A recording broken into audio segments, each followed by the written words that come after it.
We are going to start with chapter 14 of class 8, that is chemical effects of electric current.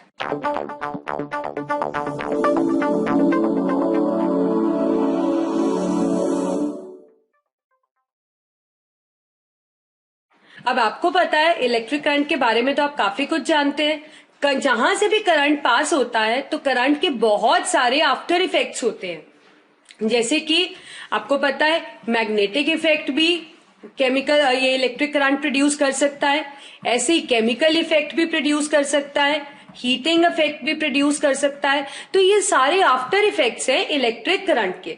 तो इस chapter में हम पढ़ने वाले हैं कि इलेक्ट्रिक करंट के कारण कौन से केमिकल चेंजेस हो सकते हैं, कौन सी केमिकल रिएक्शंस हो सकती हैं। So we are going to study in this chapter. और इस चैप्टर में हम इस बात पे भी फोकस करेंगे कि कौन से सब्सटेंसेस इलेक्ट्रिसिटी कंडक्ट करते हैं और कौन से इलेक्ट्रिसिटी कंडक्ट नहीं करते। जैसे कि फिगर में आप देख पा रहे हो, पहचान सकते हो ये कौन सी वायर है।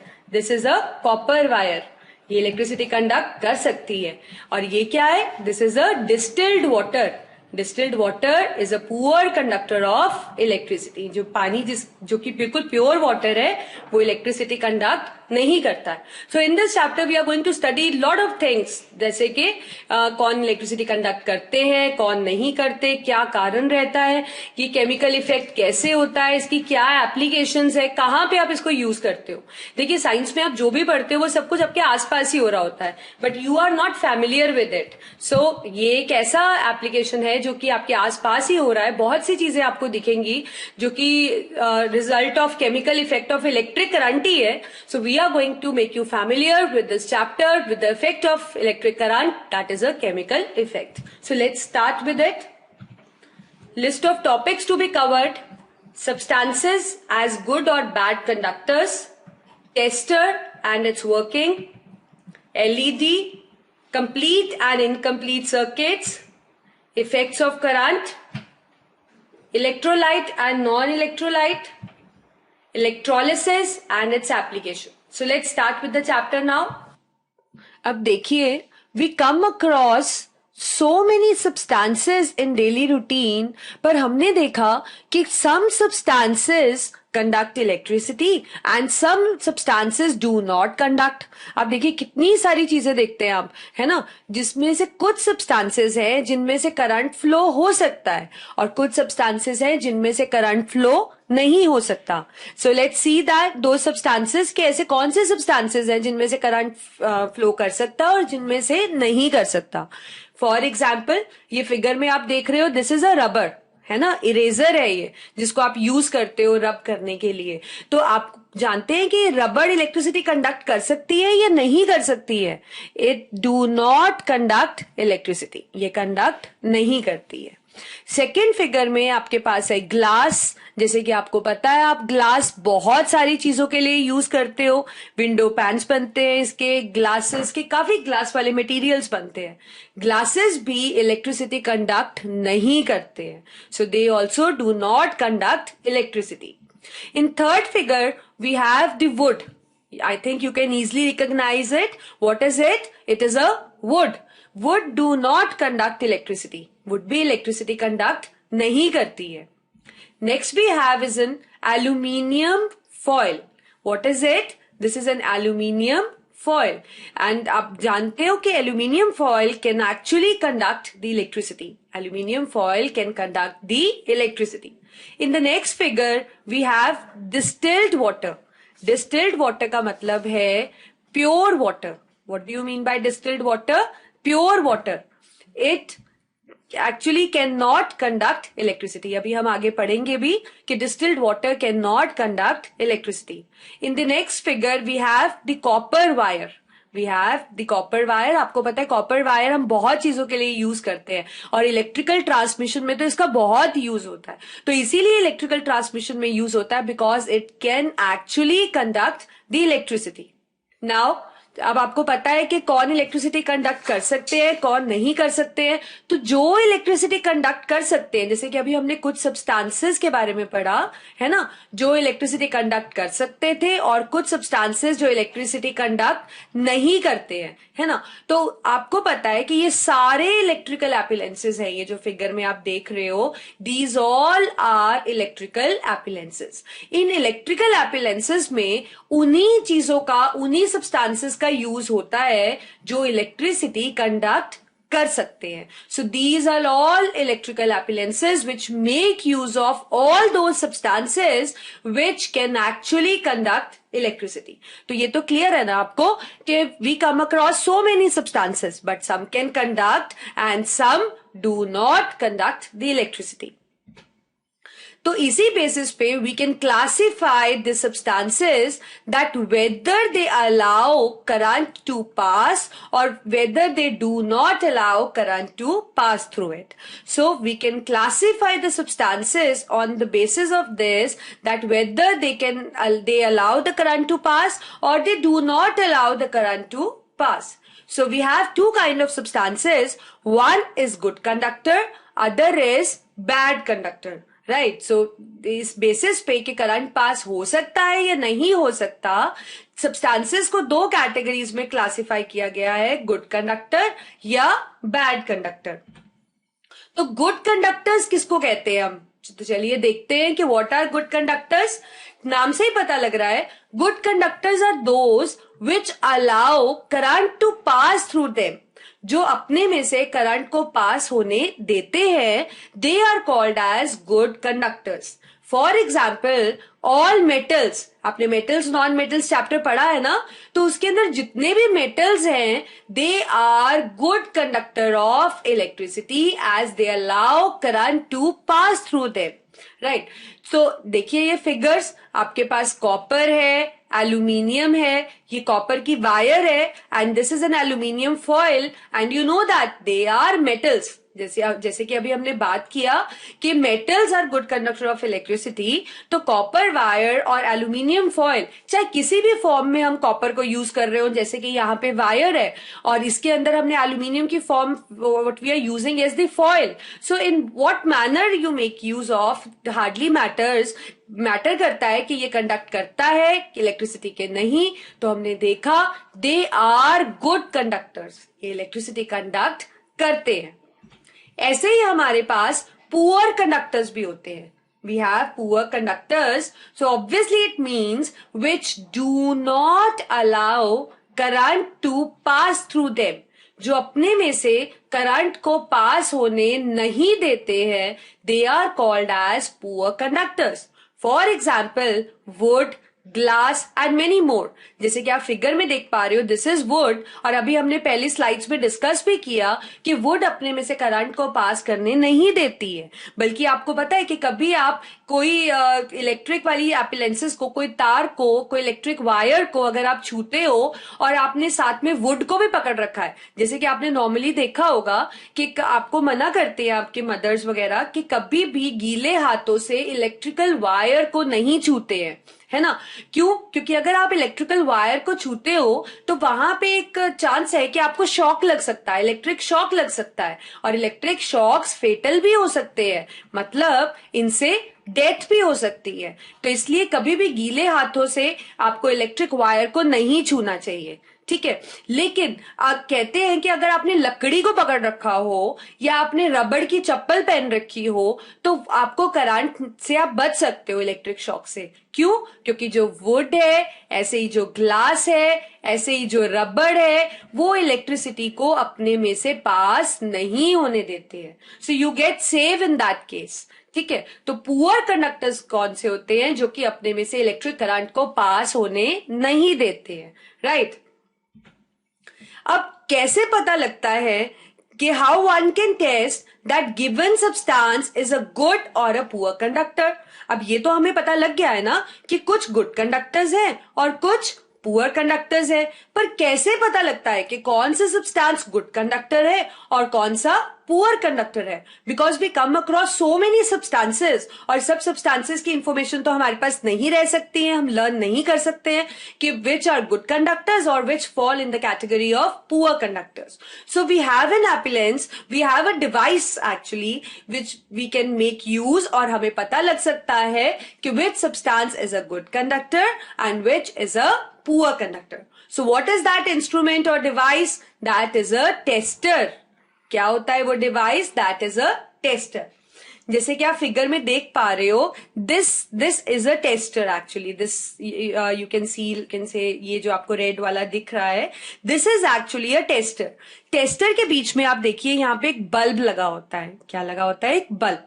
ठीक है, अब जैसे कि इसके अंदर हमने चेक करना था कि ये बल्ब ग्लो करता है या नहीं करता, तो क्या किया हमने, इसको वायर के साथ ऐसे किसी डिवाइस के साथ लगा दिया और साथ में हमने एक बल्ब भी लगा दिया। ठीक है, जैसे कि अभी इसके अंदर हमें चेक करना है कि ये ग्लो करता है कि नहीं, तो टेस्टर एक ऐसा इंस्ट्रूमेंट है जो कि टेस्ट कर सकता है किसी सब्सटेंस में कि वो कंडक्टिंग है या नॉन कंडक्टिंग है। कंडक्टिंग मतलब वो इलेक्ट्रिसिटी कंडक्ट करता है या वो इलेक्ट्रिसिटी कंडक्ट नहीं करता। तो ये कैसे पता लगता है हमें? हम इसको वायर्स के साथ कनेक्ट कर देते हैं। अगर बल्ब ग्लो कर रहा है तो इसका मतलब ये कंडक्टिंग है, अगर बल्ब ग्लो नहीं कर रहा तो that means it is non conducting, that means it is a poor conductor of electricity. ठीक है, तो ये बल्ब ग्लो करता है या नहीं करता, तो इससे पता लगता है कि सब्सटेंस कंडक्टिंग है या सब्सटेंस नॉन कंडक्टिंग है। Activity showing that how to check that tester is working or not. ठीक है, तो इसको हम कैसे चेक कर सकते हैं? तो आप क्या करते हैं, जो टेस्टर होता है उसके जो फ्री एंड्स होते हैं उसको आप आपस में कनेक्ट कर देते हैं। जो भी फ्री एंड्स होते हैं टेस्टर के उसको आप आपस में कनेक्ट कर देते हैं। This joining will complete the circuit. ठीक है, तो क्योंकि कभी भी ये सब जब आपस में ज्वाइन हो गया तो it will complete the circuit. और हम देखते हैं कि अगर बल्ब ग्लो करता है that means the tester is working, but otherwise if the bulb doesn't glow that means the tester is not working. So by making use of tester you can actually know that whether the tester is working or not, and by use of tester you can make to know that which substance is conducting and which is not. तो अभी तक हमने जितनी भी चीजें test करी वो सारी की सारी सॉलिड फॉर्म्स में थी, right? As far we have tested the substances, they were in a solid forms. Let us see that whether the liquid or air are conducting or non-conducting. जैसे कि आपको पता है कि नॉर्मली जो चीजें हैं हमें सब्सटेंसेस हैं, दे अकर इन 3 forms, solid, liquid and gas. तो अभी तक हमने ये सारी सॉलिड चीजों का यूज किया, जैसे कि ग्लास सॉलिड था, है ना, और हमने किसके बारे में पढ़ा? वुड के बारे में पढ़ा, वुड भी सॉलिड थी। ऐसे ही हमने रबड़ के बारे में पढ़ा, रबड़ भी सॉलिड था। तो अभी तक जितना भी हमने पढ़ा हमने सारे सॉलिड सब्सटेंसेस के बारे में पढ़ा। तो you must be curious to know that whether the other forms of matter, that is the liquid or gas, कि whether they conduct electricity or not, है ना। तो whether they conduct electricity or not we are going to study here. As you have seen in the picture, this is the picture of a distilled water and you know that it is liquid, right. वैसे ही आपके पास एक और picture है, that is in hydrochloric acid, again it is a liquid. So let us see that whether the liquid और air conduct electricity और दे do not conduct electricity. तो पहले हम चेक करते हैं कि डू लिक्विड्स कंडक्ट इलेक्ट्रिसिटी, क्या लिक्विड्स इलेक्ट्रिसिटी कंडक्ट करते हैं? तो कभी भी आप ऐसा चेक करना चाहें कि कोई जैसे यहाँ पे हम लिक्विड की बात कर रहे हैं, ऐसे आप कभी भी चेक करना चाहें कि कोई सब्सटेंस इलेक्ट्रिसिटी कंडक्ट करता है या नहीं करता, तो आपको अपने ऑपरेटर्स को ऐसे सेट करना है जैसे कि आप इस फिगर में देख पा रहे हैं। क्या किया हमने इस फिगर में? हमने एक कंटेनर लिया है जिसके अंदर आप देख पा रहे हो कि लिक्विड है ना। तो कोई भी आपने लिक्विड इसके अंदर ले लिया, ठीक है। जैसे इस एक्टिविटी के लिए हमने जो लिक्विड लिया है that is the lemon juice, that is the lemon juice. हमने नींबू को पानी के अंदर, नींबू के रस को पानी के अंदर घोलकर एक सॉल्यूशन बना लिया, that is a lemon juice, उसको हमने इस कंटेनर के अंदर लिया है। ठीक है, अब हमने क्या किया, ये जो वायर्स है, वायर से कनेक्शंस बनाए हमने। What is this? This is a bulb. ये क्या है हमारे पास? ये हमारे पास बल्ब है। ठीक है, और ये क्या है? ये हमारे पास इलेक्ट्रिसिटी का सोर्स है, दैट इज एन बैटरी। ये इलेक्ट्रिसिटी का सोर्स है, that is a battery. Battery को हम हमेशा इस तरीके से रिप्रेजेंट करते हैं। इसका मतलब होता है ये बैटरी का पॉजिटिव टर्मिनल है, ये बैटरी का नेगेटिव टर्मिनल है। अब हमने बैटरी को बल्ब और सॉल्यूशन के साथ वायर्स के थ्रू कनेक्ट कर दिया। जैसे कि आप देख पा रहे हो, ये एक वायर है। ठीक है, इस वायर को हमने बीच में से ब्रेक कर दिया और एक हिस्सा वायर का हमने इसमें डाल दिया लेमन जूस में, और दूसरा हिस्सा भी हमने लेमन जूस के अंदर डिप करते हुए, इसको बल्ब के साथ कनेक्ट करते हुए हमने इसको बैटरी के साथ कनेक्ट कर दिया। क्लियर है ना? ये देखिए, ये बैटरी है आपके पास, बैटरी के साथ ये कनेक्ट होते हुए वायर कहाँ जा रही है? लेमन जूस के कंटेनर में। इसका हिस्सा कटा हुआ है यहाँ, है ना, और वायर का दूसरा हाफ इसी के अंदर डिप्ड है और किसके साथ कनेक्टेड है? बल्ब के साथ। और बल्ब किसके साथ कनेक्टेड है? बैटरी के साथ। तो ये ऑपरेटर्स इस तरीके से ज्वाइंट है, जैसे कि आप फिगर में देख पा रहे हो। तो जैसे हमने यहाँ पे लेमन जूस लिया है, you can take any other liquid जो कि आप टेस्ट करना चाहते हो। ठीक है, तो यहाँ पे हम एक्टिविटी में लेमन जूस को टेस्ट करना चाहते हैं कि whether it conduct electricity or not. तो हमने ऑपरेटर्स को इस तरीके से ज्वाइन कर लिया। देखते हैं कि अब हमें कैसे पता लगता है कि वेदर इट इज कंडक्टिंग और नॉन कंडक्टिंग। अब हमने देखा कि अगर ऐसा ऑपरेटर सेट करने के बाद अगर बल्ब ग्लो करे, अगर ये बल्ब ग्लो करने लगे, that means the solution is conducting. मतलब ये सॉल्यूशन इलेक्ट्रिसिटी कंडक्ट कर रहा है। अगर आप देखो कि ये बल्ब ग्लो नहीं कर रहा, ये बल्ब ग्लो नहीं कर रहा, that means the solution do not conduct electricity. तो सिंपल सी बात है कि जब भी आपको किसी को चेक करना है, जैसे कि किसी लिक्विड को चेक करना है, कंटेनर में लीजिए। ठीक है, वायर के एंड्स को ब्रेक करके कंटेनर के अंदर अच्छे से डिप करिए। तो क्या होगा, अगर आपको दिखता है जब बैटरी स्विच ऑन करने के बाद कि अगर बल्ब ग्लो करता है तो ये सॉल्यूशन कंडक्टिंग है, अगर नहीं ग्लो करता तो सॉल्यूशन नॉन कंडक्टिंग है। ठीक है, तो यहां पे ये किस तरीके से आपको पता लगता है? आप भी सोच रहे होंगे कि वायर को तो हमने बीच में से काट दिया है, ज्वाइंट तो नहीं है वायर, पर फिर भी बल्ब ग्लो कर रहा है किसी केस में, किसी में नहीं कर रहा। जैसे कि मैंने आपको बताया कि sometimes you will see that the bulb will glow, और जैसे लेमन जूस लिया तो बल्ब ग्लो कर रहा है। अब ऐसे ही यहाँ पे सपोज हम यहाँ पे कुछ और ले लें तो बल्ब हो सकता है कि नहीं ग्लो करे। ठीक है, तो ये मैटर है सिर्फ सर्किट का। ठीक है, ये सर्किट होता है कि ये जो आपने ज्वाइन कर रखी हैं चीजें। ठीक है, तो अगर तो सर्किट कंप्लीट हो जाता है। कंप्लीट कब होगा? जब सारे गुड कंडक्टर्स आपस में ज्वाइंट हो।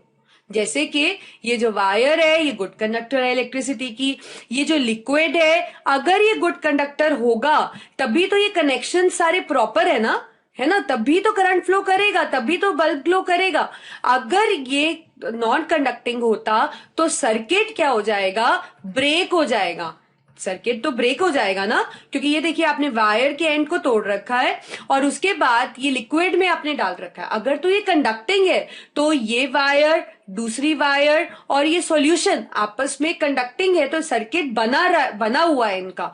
लेकिन अगर ये नॉन कंडक्टिंग होगा और वायर्स के एंड भी आपस में ज्वाइन नहीं है तो इसका मतलब सर्किट तो ब्रेक हो गया। अब सर्किट अगर ब्रेक हो गया तो ऑब्वियसली आपको पता लग जाएगा कि जो गिवन सब्सटेंस आपने लिया है वो पुअर कंडक्टर है।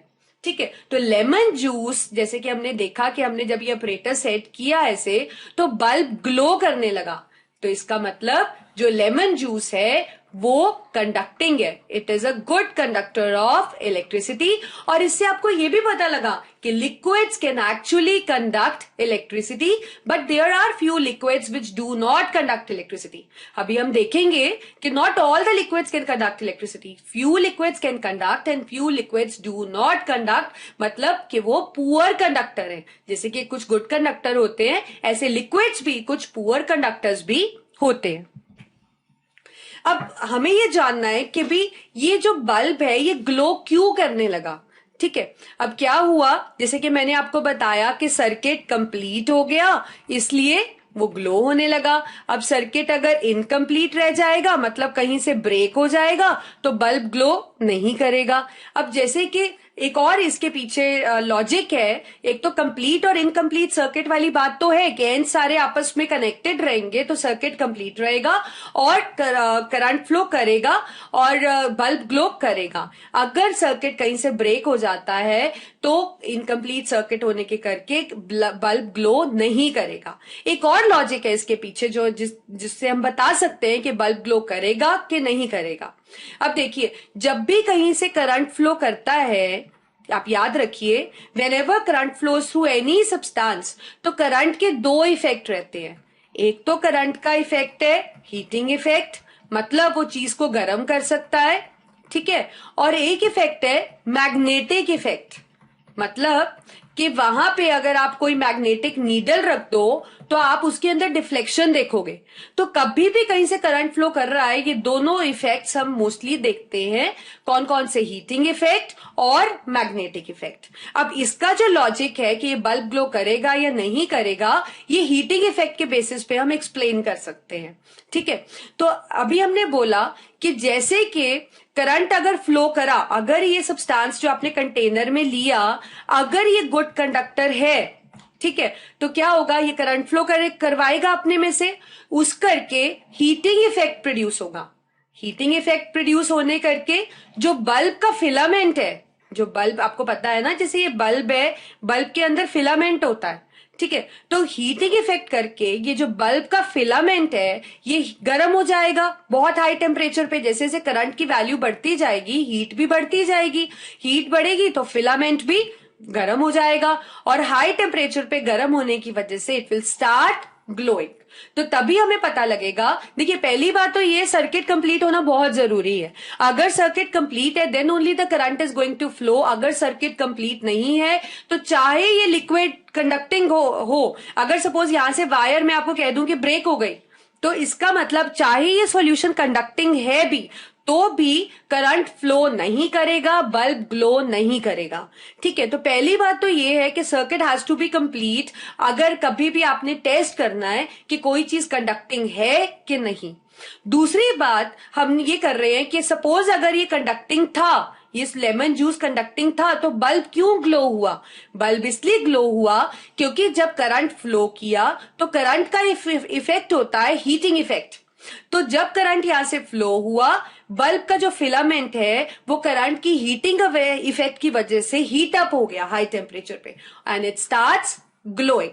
पर अगर हम माने कि करंट इस सर्किट में बहुत वीक होता, suppose if the current in this circuit is too weak, तो क्या होगा, फिलामेंट उतना हीट नहीं हो पाएगा, हीट नहीं हो पाएगा तो इट विल नॉट ग्लो, ये ग्लो भी नहीं करेगा, ठीक है। तो इसका मतलब एक तो गुड कंडक्टर और एक पुअर कंडक्टर से आप रिलेट कर सकते हो कि बल्ब ग्लो करेगा या नहीं करेगा।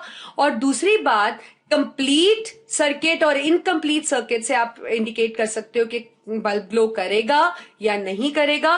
तीसरी बात यह है कि चाहे वो चीज गुड कंडक्टर है, लेकिन उसमें करंट भी सफिशिएंट होना चाहिए ताकि वो सफिशिएंटली हीट कर पाए। अगर करंट स्ट्रांग होगा तभी फिलामेंट हीट अप होगा, ठीक है, और तभी बल्ब ग्लो करेगा। अगर करंट वीक है तो क्या होगा, फिलामेंट उतना हीट अप नहीं हो पाएगा, क्योंकि उतना करंट ही वीक है तो हीट भी कम होगी, तो फिलामेंट भी उतना हीट अप नहीं हो पाएगा और बल्ब ग्लो नहीं करेगा। तो आप ध्यान में रखिएगा इन चीजों को, complete and incomplete, good conductor and poor conductor, strong current and weak current in a circuit, and also the effects of current, that is an heating effect as well as the magnetic effect. heating effect तो आपने देख ही लिया ना, क्योंकि current flow किया, filament heat up हुआ, तभी तो आप बल्ब ग्लो करने लगा, तो मतलब करंट का इफेक्ट हीटिंग इफेक्ट तो है। Magnetic effect we are going to see another activity, जहां पे आपको मैं बताऊंगी कि मैग्नेटिक इफेक्ट ऑफ करंट को भी हम फील कर सकते हैं, right. So I think you got it कि पहली बात तो लिक्विड कंडक्ट करते हैं इलेक्ट्रिसिटी, लेकिन सारे लिक्विड्स नहीं करते हैं, some liquids are good conductor and some are bad conductors. Good conductors जो होते हैं तो करंट स्ट्रॉन्ग रहता है, बैड कंडक्टर्स होते हैं तो करंट की स्ट्रेंथ वीक रहती है. स्ट्रॉन्ग स्ट्रेंथ या वीक स्ट्रेंथ के बेसिस पे हम बताते हैं कि जो बल्ब है ये ग्लो करेगा या नहीं करेगा, या कितना ग्लो करेगा. ठीक है, so this is how you can test that whether the liquid can conduct electricity or not. अब जैसे कि हमने डिस्कस किया कि सर्किट के अंदर स्ट्रॉन्ग करंट भी हो सकता है, सर्किट के अंदर वीक करंट भी हो सकता है. ठीक है, तो स्ट्रॉन्ग करंट तो चेक करने के लिए जैसे कि हम पढ़ चुके हैं, वी हैव टेस्टर. ठीक है, और दूसरी चीज हमने एक और पढ़ी कि स्ट्रॉन्ग करंट को टेस्ट करने के लिए हमने जैसे बोला कि बल्ब ग्लो भी करने लगेगा, और जब बल्ब ग्लो कर रहा है तो इसका मतलब कि स्ट्रॉन्ग करंट है उसके अंदर और एपिलेंस अच्छे से इलेक्ट्रिसिटी कंडक्ट कर रहा है. अब हो सकता है कि आपके पास कोई ऐसी चीज हो, कोई ऐसा सब्सटेंस हो जो कि कंडक्टर हो, ठीक है, जो कि इलेक्ट्रिसिटी कंडक्ट कर सकता हो, लेकिन उसके अंदर जो अमाउंट ऑफ करंट जो उसमें फ्लो कर रहा है, सपोज कि वो वीक हो, तो जिस कारण बल्ब ग्लो नहीं कर पा रहा. ठीक है, जिसके कारण बल्ब ग्लो नहीं कर रहा, तो उस केस में ये थोड़ी ना है कि भी कंडक्टर इलेक्ट्रिसिटी कंडक्ट नहीं कर रहा है, वो कर रहा है ना इलेक्ट्रिसिटी कंडक्ट, चाहे स्ट्रेंथ ऑफ करंट वीक है but still it is conducting electricity. तो वहां पे हम उसको कैसे चेक करते हैं, उसके लिए हमारे पास एक अलग टेस्टर होता है, that is called as LED. So to check the weak current in a circuit, we have another tester, a specialized tester to check a weak current, that is an LED. What is the full form? It is light emitting diode. It is light, L for light, E for emitting, D for diode. So it is light emitting diode. इस तरीके से दिखता है जैसे कि आप figure में देख पा रहे हो. This is an LED. This is an LED, that is a light emitting diode, which you can say that it is used to check the weak current in the circuit. अब देखते हैं कि किस तरीके से बना होता है. अब आप देख पा रहे हो यहाँ पे ये जो रेड वाला है, it has a bulb inside. It has a small bulb inside. और इसकी ये जो दो आप देख रहे हो, these are leads. These are called as leads.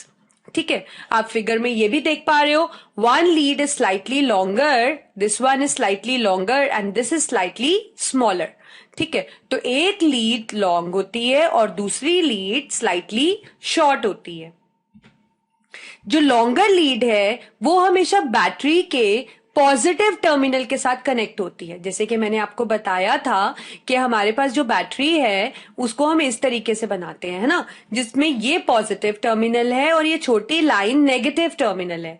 जो लॉन्गर लीड है that is always connected to positive terminal. ठीक है, और जो शॉर्टर लीड है जो कि आप ये देख पा रहे हो, it is connected to a negative terminal.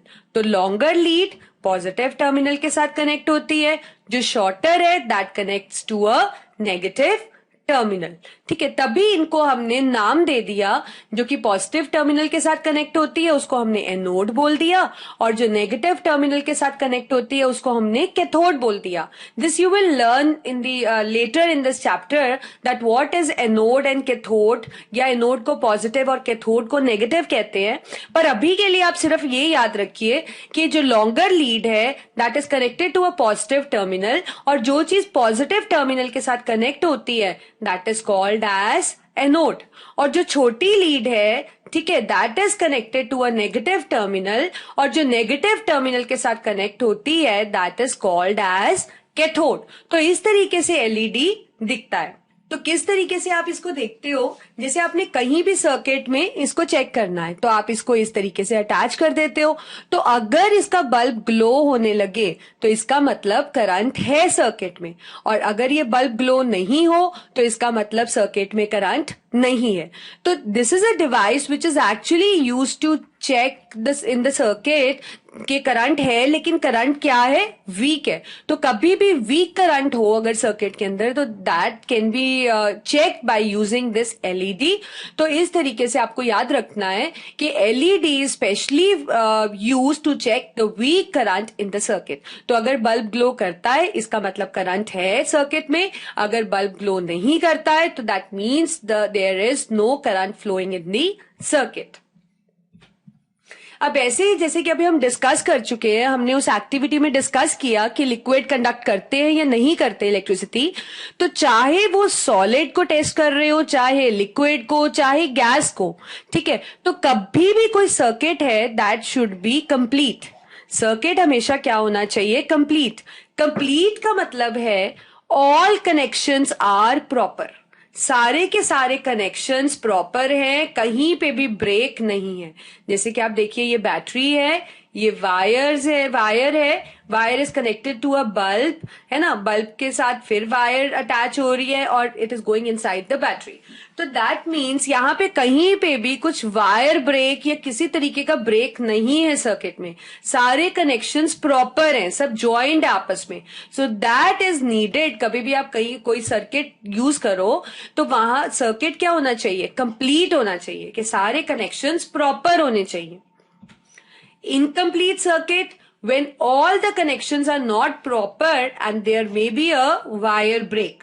जैसे कि आप देख रहे हो यहाँ पे, ये आपके पास बल्ब है, ये वायर है, wire is attach to a battery, right, और उसके बाद ये वायर है, but wire is not going inside the bulb, यहां से ब्रेक हुई है वायर, है ना। तो कभी भी ये जो वायर ब्रेक होता है तो इसका मतलब सर्किट कंप्लीट नहीं है, सर्किट टूट गया है। और टूटे हुए सर्किट को आप क्या बोलते हो? Open circuit. और इनकम्प्लीट सर्किट बोलेंगे इसको।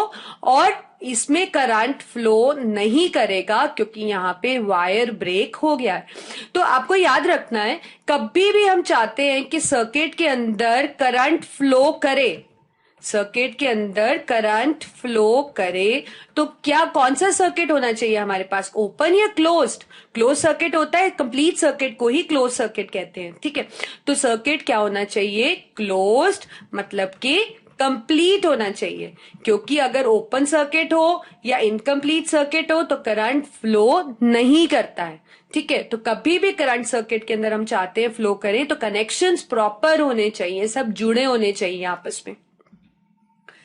Now we are going to see an activity where we are going to see that what is a major difference between tap water and distilled water। अब चाहे टैप वाटर है चाहे distilled water है, दोनों किससे बने हैं? H2O से बने हैं ना, दोनों का फॉर्मूला क्या है? H2O। लेकिन एक मेजर डिफरेंस है टैप वाटर और डिस्टिल्ड वाटर में। जो टैप वाटर है it is a good conductor of electricity, लेकिन जो डिस्टिल्ड वाटर है, जो प्योर फॉर्म है, डिस्टिल्ड वाटर कौन सा होता है? प्योर फॉर्म पानी की, that is a poor conductor of electricity. तो चेक करते हैं कि कैसे पता लगा कि टैप वाटर गुड कंडक्टर है और डिस्टिल्ड वाटर पुअर कंडक्टर है। तो इस तरीके से हमने ऑपरेटर्स लिया, जैसे कि आप देख पा रहे हैं दोनों ऑपरेटर्स बिल्कुल सेम है। फर्क सिर्फ क्या है कि इस कंटेनर के अंदर हमने टैप वाटर लिया है। क्या लिया है? Tap water. और इस कंटेनर के अंदर हमने क्या लिया है? डिस्टिल्ड वाटर, मतलब प्योर फॉर्म ऑफ वाटर हमने यूज किया है। ऐसे ही इसके अंदर बैटरी का यूज है, इसके अंदर भी बैटरी का यूज है, वायर्स के साथ कनेक्टेड है, ये भी ऐसे ही कनेक्टेड है। इस कंटेनर के अंदर वायर्स इस तरीके से डिप है, इसके अंदर भी ऐसे ही डिप है। बल्ब अटैच्ड है, यहाँ पे भी बल्ब अटैच है। आपको ये तो पता है ना कि when the bulb will glow, कभी भी बल्ब जब ग्लो करेगा तो दिस इंडिकेट कि सर्किट के अंदर करंट है ना। अगर बल्ब ग्लो नहीं करेगा तो इसका मतलब सर्किट के अंदर करंट नहीं है। और अगर करंट है that means the given substance is good conductor, अगर करंट नहीं है that means it is a poor conductor. ये तो ऑब्जर्वेशंस हम पहले भी एक्टिविटी में देख चुके हैं ना, कि कभी भी आप सर्किट को ऐसे कनेक्ट करते हो और आप टेस्ट करते हो कि गिवन सब्सटेंस इलेक्ट्रिसिटी कंडक्ट कर सकता है कि नहीं, तो ये हम जज बल्ब के बेसिस पे करते हैं। If the bulb glows that means there is a current in a circuit, है ना, तो the given substance is good conductor क्योंकि वो सर्किट को कंप्लीट कर रहा है। लेकिन अगर करंट बल्ब ग्लो नहीं होता, इसका मतलब करंट फ्लो नहीं करता, इसका मतलब जो गिवन सब्सटेंस है वो सर्किट को कंप्लीट नहीं कर रहा और सर्किट कहीं ना कहीं टूट रहा है, इसीलिए करंट फ्लो नहीं कर रहा। So that is regarded as a poor conductor. तो हमने ये फर्स्ट एक्टिविटी में इसको ए मान लेते हैं, इस एक्टिविटी को हम बी मान लेते हैं, ठीक है। ए एक्टिविटी में मैंने इसमें टैप वाटर लिया है, बी में हमने डिस्टिल्ड वाटर लिया है। तो पहले हमने ए एक्टिविटी में टैप वाटर लिया और इस तरीके से कनेक्शंस प्रॉपर किया, बैटरी को ऑन किया, सारे कनेक्शंस प्रॉपर कर दिए।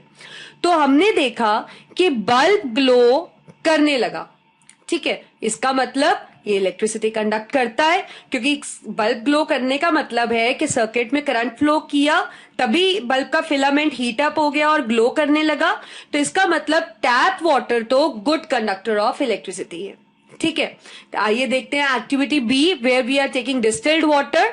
तो डिस्टिल्ड वाटर में जब हमने इस तरीके से स्विच ऑन किया करंट को, बैटरी के साथ सारा कनेक्शन ऐसे प्रॉपर किया, तो हमने देखा कि बल्ब ग्लो नहीं किया, बल्ब डज नॉट ग्लो। और हमें पता है कि कभी बल्ब ग्लो ना करे इसका मतलब सर्किट में करंट नहीं है, क्योंकि सर्किट टूट रहा है कहीं ना कहीं। सो दैट मीन्स ये जो गिवन सब्सटेंस आपने लिया है, ठीक है, क्योंकि बाकी सब चीजें तो गुड कंडक्टर है, आपको पता है, लेकिन ये जो आपने कंटेनर में पानी लिया डिस्टिल्ड वाटर, इसका मतलब ये सर्किट को तोड़ रहा है। So that means it is a poor conductor of electricity. अब जैसे कि आपने देखा, अब ये तो क्लियर हो गया ना हमारे पास एक्टिविटी से कि tap water is a good conductor and distilled water is a poor conductor, because bulb glows in case of tap water but bulb doesn't glow in case of distilled water. So this is clear that distilled water is a poor conductor and tap water is a good conductor. But a question is that कि दोनों ही पानी है, दोनों ही H2O से बने हैं, है ना, but still tap water is a good conductor and distilled water is a poor conductor. So what is the difference, where the difference lies between two, कि टैप वाटर गुड कंडक्टर हो गया और distilled water poor conductor हो गया। The difference is that जो tap water है that has certain impurities in it, जो tap water है उसके अंदर कुछ इम्प्योरिटीज है जो उसको गुड कंडक्टर बनाती है। और जैसे कि आपको पता है distilled water is a pure form of water जिसके अंदर H2O के अलावा और कुछ भी नहीं है। So that is why it is a poor conductor. तो आपको याद रखना है कि water, the pure form of water which is called as distilled water is a poor conductor. पर अगर आप पानी के अंदर कभी भी कोई चीज ऐड कर दें, कोई भी चीज, कोई एसिड ऐड कर दें, कुछ आप बेस ऐड कर दो, कुछ सॉल्ट ऐड कर दो, कुछ आयंस ऐड कर दो, कुछ भी ऐड कर दो, तो that makes the water good conductor of electricity. Otherwise if you talk about the pure form of water that is the distilled water, that is a poor conductor. तो जो tap water है, जैसे कि आप figure में भी देख पा रहे हैं, this is a tap water because it contains some added impurities which makes the water, this tap water as a good conductor of electricity. So please keep in mind that pure form of water is a poor conductor, but the tap water or any water which contain any kind of impurity is a good conductor of electricity. Now let us make a tester using a magnetic effect of current. जैसे कि मैंने आपसे अभी बताया था कि जब भी करंट कहीं से फ्लो करता है तो दो इफेक्ट्स हमने करंट के हमेशा देखे हैं। One is the heating effect, जो कि आपने एक्टिविटी में देख लिया, जहां पे बल्ब ग्लो कर रहा था क्योंकि करंट फ्लो कर रहा था, करंट बल्ब के फिलामेंट को हीट अप कर रहा था, तो करंट का इफेक्ट ही था ना वो हीट वाला, तभी तो बल्ब ग्लो करता है जब फिलामेंट ग्लो हीट अप होता है। तो करंट का हीटिंग इफेक्ट तो आप देख चुके हो। अब दूसरा इफेक्ट मैंने आपसे बताया था कि जब भी कहीं करंट फ्लो करता है वहां पे मैग्नेटिक इफेक्ट भी होता है, थोड़ा बहुत मैग्नेटिज्म भी आ जाता है। तो वो मैग्नेटिक इफेक्ट को ही ध्यान में रखते हुए हमने एक टेस्टर बनाया which make use of magnetic effect of current, as you can see in the figure. ठीक है, तो ये फिगर में हमने क्या लिया, एक कंटेनर लिया जिसके अंदर हमने एक लिक्विड लिया, कंटेनर के अंदर हमने क्या लिया, लिक्विड। वायर्स हमने ऐसे ही एंड्स को ब्रेक करके ज्वाइन करे, ये हमारे पास बैटरी है, और यहां पे हमने एक टेस्टर बनाया जिसको हमने लगाया। ठीक है, अब अगर तो ये टेस्टर कंप्लीट करता है सर्किट को तभी आप इसके अंदर कुछ चेंजेस देख पाओगे, है ना। तो अभी हम देखते हैं कि टेस्टर हमने बनाया कैसे। हमने क्या किया, take a empty tray of match box, माचिस की डिब्बी की जो नीचे वाली ट्रे होती है उसको खाली कर कर हमने यूज किया। तो take empty tray of match box, उसके बाद place a magnetic needle in it, उसके अंदर हमने एक मैग्नेटिक नीडल रखी। आप जानते हैं ना मैग्नेटिक नीडल क्या होती है? मैग्नेटिक नीडल एक छोटी सी आप कह सकते हो नीडल होती है, मतलब एक इस तरीके से, जैसे कि आप देख पा रहे हो राउंड सी इस तरीके से होती है, जिसके अंदर एक नीडल लगी होती है जो डिफरेंट डिफरेंट डायरेक्शंस के अंदर डिफ्लेक्ट हो सकती है, और जिसकी डिफ्लेक्शन का मतलब है कि वहां पे मैग्नेटिज्म है।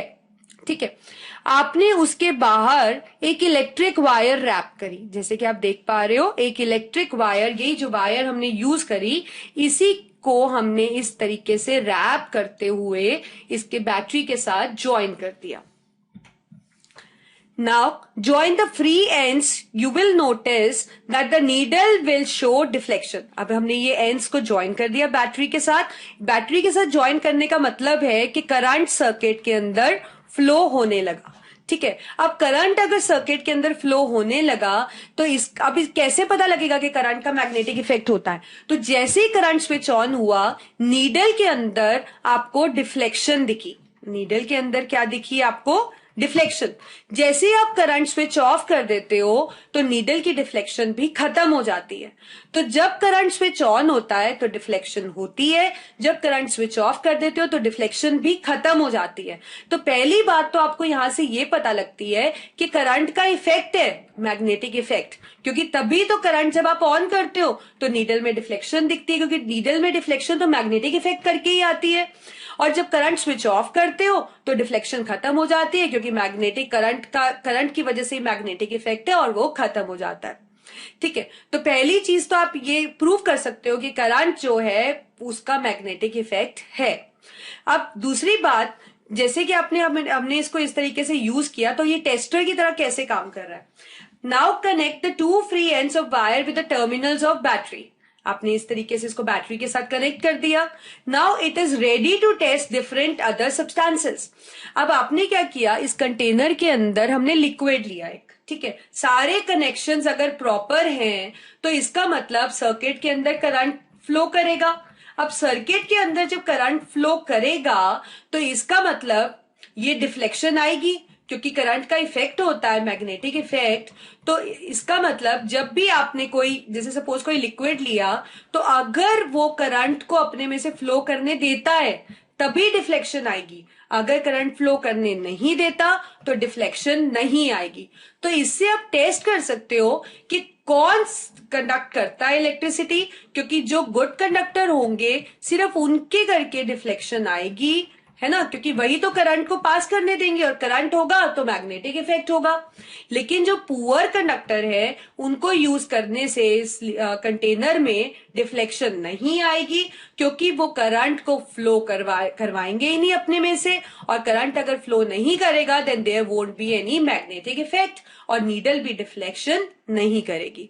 सो by this you can actually use of this, you can say a tester, जिसमें मैग्नेटिक इफेक्ट को हमने यूज करके चीजों को टेस्ट कर सकते हैं कि क्या वो इलेक्ट्रिसिटी कंडक्ट कर सकते हैं, या वो गुड कंडक्टर है या वो बैड कंडक्टर ऑफ इलेक्ट्रिसिटी है।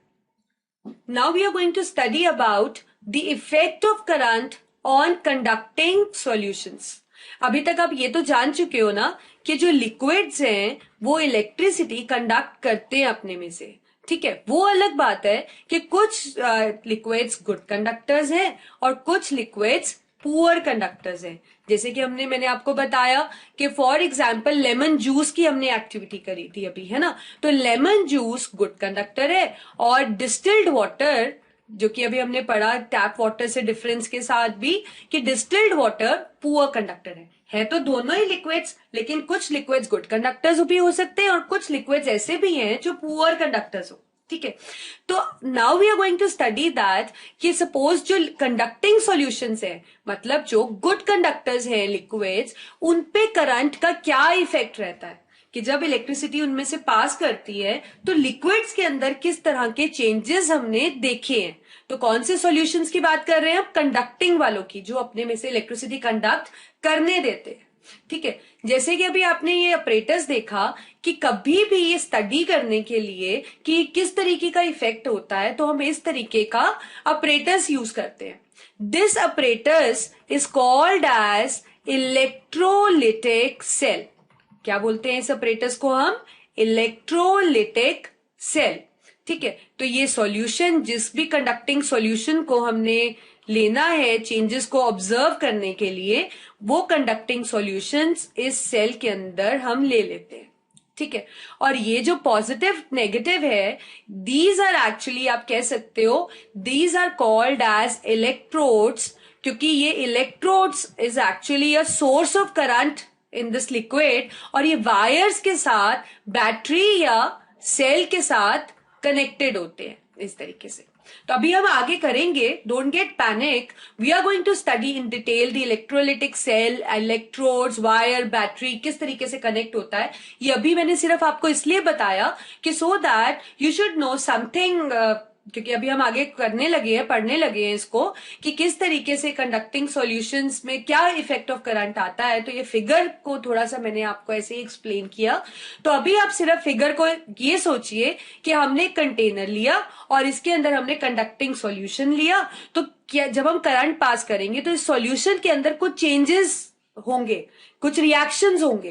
तो this we are going to study here. So when the current passes through the solution, and what kind of solution? Obviously a conducting solution के बारे में बात कर रहे हैं।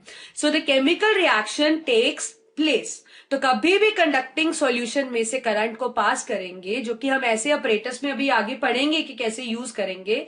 So we will see that different types of chemical reaction takes place. अब chemical reaction हो रहे हैं, ये हमें कैसे पता लगेगा?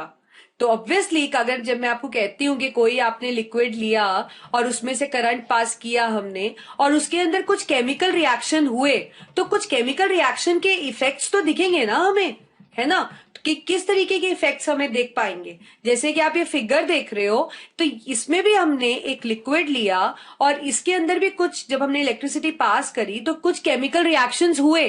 जैसे कि आपने यहाँ पे इम्प्योर कॉपर लिया, यहाँ पे आपने की ली, है ना, तो कुछ केमिकल रिएक्शंस हुए, जो कि अभी आप आगे पढ़ोगे कि किस तरीके से केमिकल रिएक्शंस होते हैं और कैसे पता लगता है कि केमिकल रिएक्शंस हुए हैं। So it can be actually known कि केमिकल रिएक्शंस हुए हैं, आपको किस तरीके से पता लग सकता है। तो we have different ways, we have actually different ways जिससे हमें पता लगता है कि chemical reactions have taken place. तो क्या हो सकता है? आप कभी ऐसा हो सकता है कि bubbles of gas are observed on electrodes.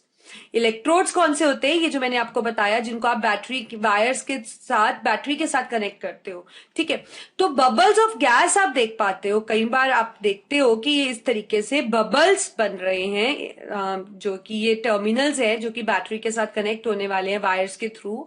तो यहाँ पे आप बबल्स ऑब्जर्व अगर करते हो तो आपको पता लगता है कि इनिशियली तो बबल नहीं थे, पर करंट पास करने के बाद बबल्स बन गए, तो that means the chemical reaction has taken place. और क्या चेंजेस देख सकते हो आप? There can be a change in the colour of electrode. अभी जब आपने इनिशियली, जैसे कि ये फिगर है जिसके अंदर हम इलेक्ट्रोलिटिक रिफाइनिंग कर रहे हैं कॉपर की, अभी आप इस नाम पे नहीं जाइए, आप सिर्फ फिगर को देखिए। तो इसके अंदर हमने ये फिगर ली, इसके अंदर हमने एक लिक्विड लिया। ठीक है, सपोज इसके अंदर जो हमने लिक्विड का यूज किया, that is copper sulphate solution, that is a copper sulphate solution. तो इनिशियली यहाँ पे जो इलेक्ट्रोड्स थे हमारे, जो कि आप ये देखो वायर के साथ कनेक्ट हो रहे हैं ना, पॉजिटिव टर्मिनल के साथ वायर के साथ कनेक्ट होने वाला पॉजिटिव इलेक्ट्रोड है, और नेगेटिव वाले के साथ कनेक्ट होने वाला नेगेटिव इलेक्ट्रोड है। तो इलेक्ट्रोड मतलब कि एक ऐसे ही आप कह सकते हो रॉड्स जो कि करंट को सप्लाई करेंगे सॉल्यूशन के अंदर। ठीक है, अभी हम करेंगे in detail what are electrodes actually और किस लिए यूज होते हैं।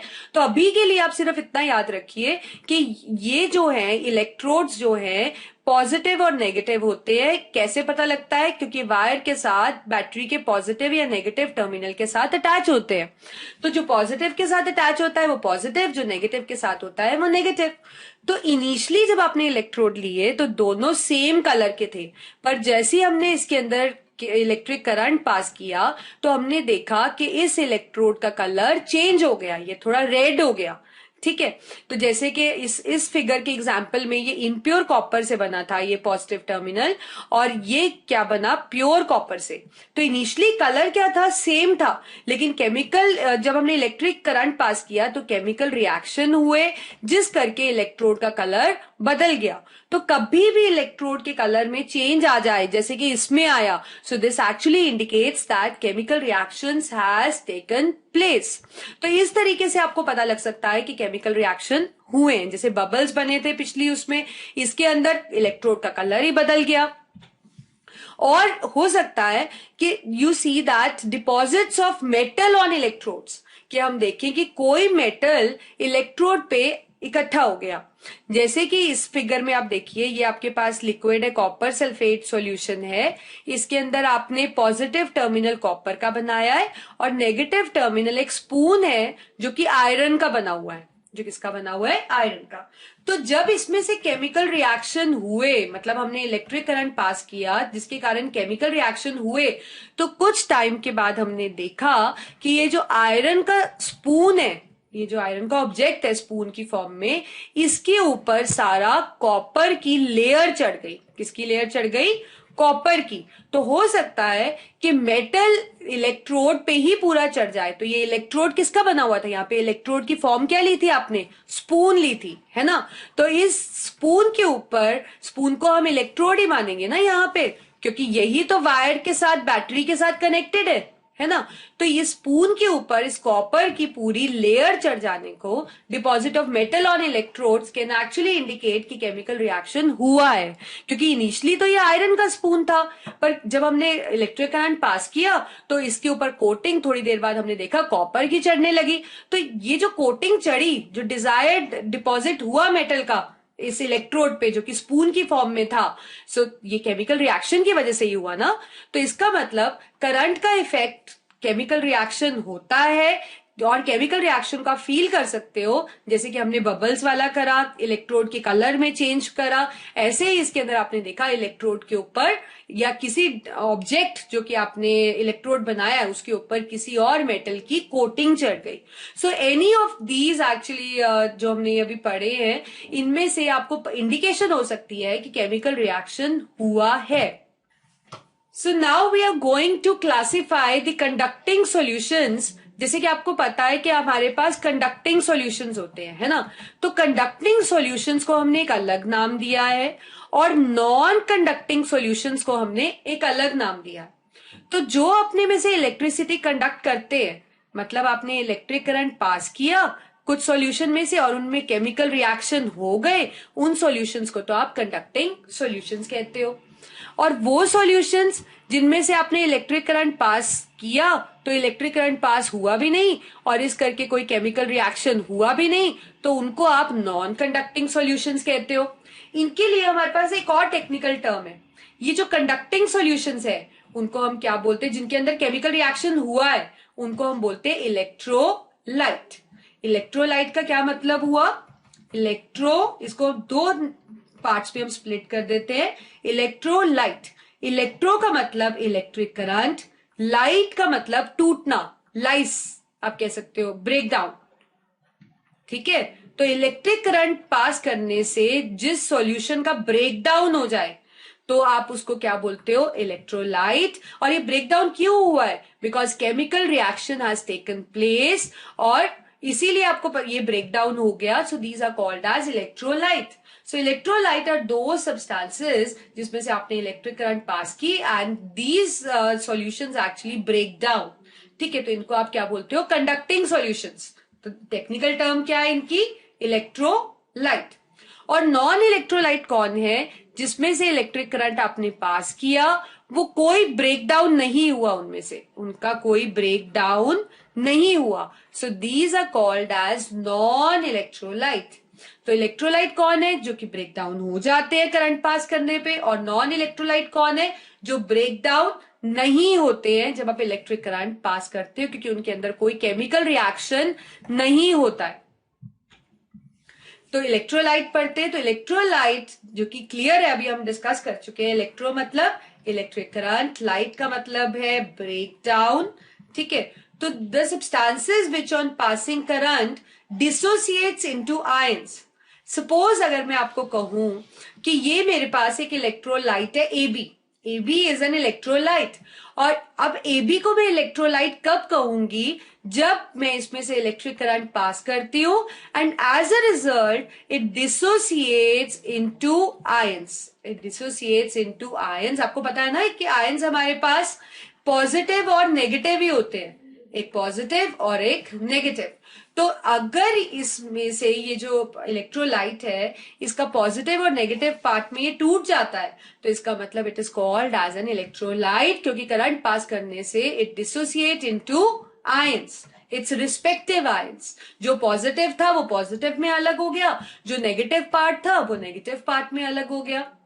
For example, all solutions of acids, base and salts, they all are electrolyte. मतलब अगर कोई भी एसिड या बेस या सॉल्ट का आप सॉल्यूशन ले लो, या आप सॉल्ट का सॉल्यूशन ले लो, तो आप उनमें से करंट पास करो तो they dissociate into their respective ions, मतलब पॉजिटिव पार्ट अलग और नेगेटिव पार्ट अलग। For example, we have in figure there is an HCl, hydrochloric acid. जैसे कि मैंने आपको बताया aqueous solution of acids are electrolyte. तो अगर सपोज ये आपके पास हाइड्रोक्लोरिक एसिड है, ये एक इलेक्ट्रोलाइट है, क्योंकि जब हम इसमें से करंट पास करते हैं it dissociates into respective ions, क्योंकि इसके अंदर H पॉजिटिव पार्ट है और क्लोरीन नेगेटिव पार्ट है, तो it dissociates into its respective ions, therefore it is called as an electrolyte. तो क्लियर है ना आपको? इलेक्ट्रोलाइट वो होते हैं, वो लिक्विड सब्सटेंसेस है जिनमें से आप जब इलेक्ट्रिसिटी पास करते हो तो वो आयंस के अंदर टूट जाते हैं। जैसे कि AB को इलेक्ट्रोलाइट तब कहेंगे अगर ये इस तरीके से आयंस बनाए करंट पास करने पे, पर अगर हम इसमें से करंट पास करते हैं और ये नहीं बनाता तो it is not called as an electrolyte. For example, all solution of acid, base and salt, they all are electrolytes.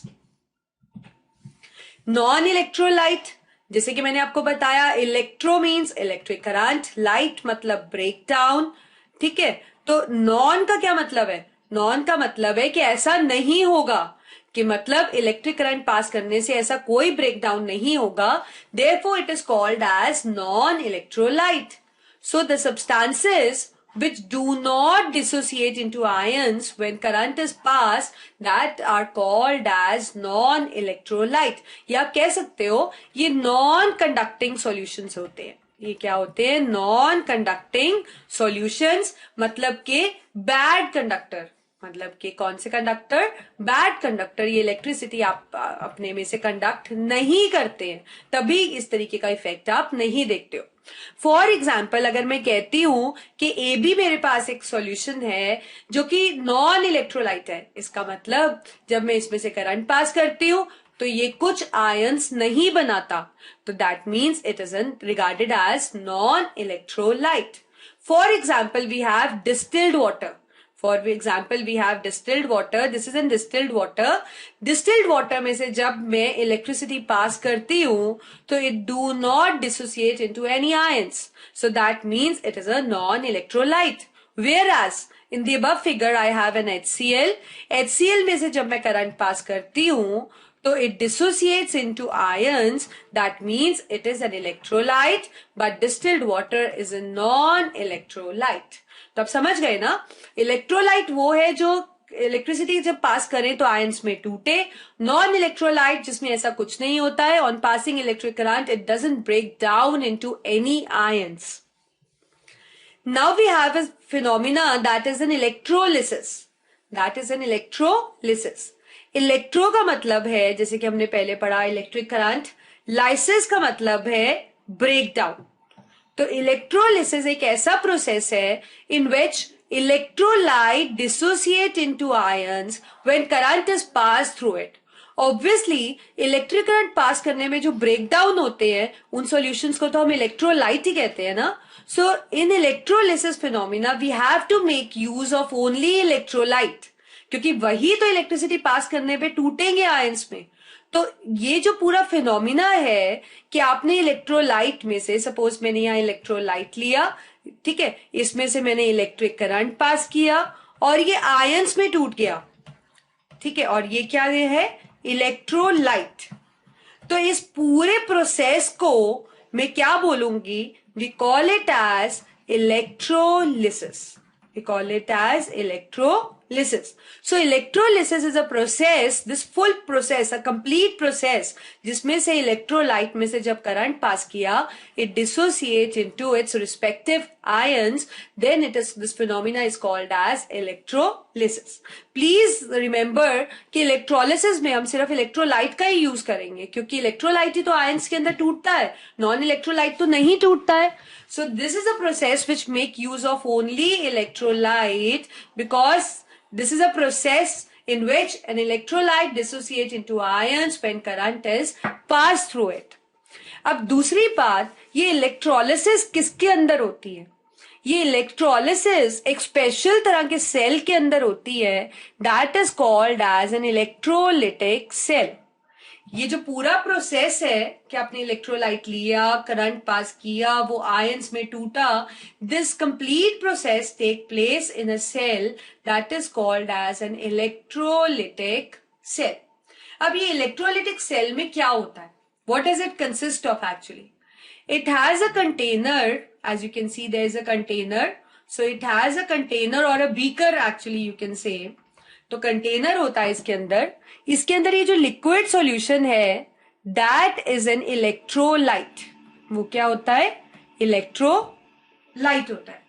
उसके बाद इसके अंदर इलेक्ट्रोड्स का यूज होता है. किसका यूज होता है, इलेक्ट्रोड्स.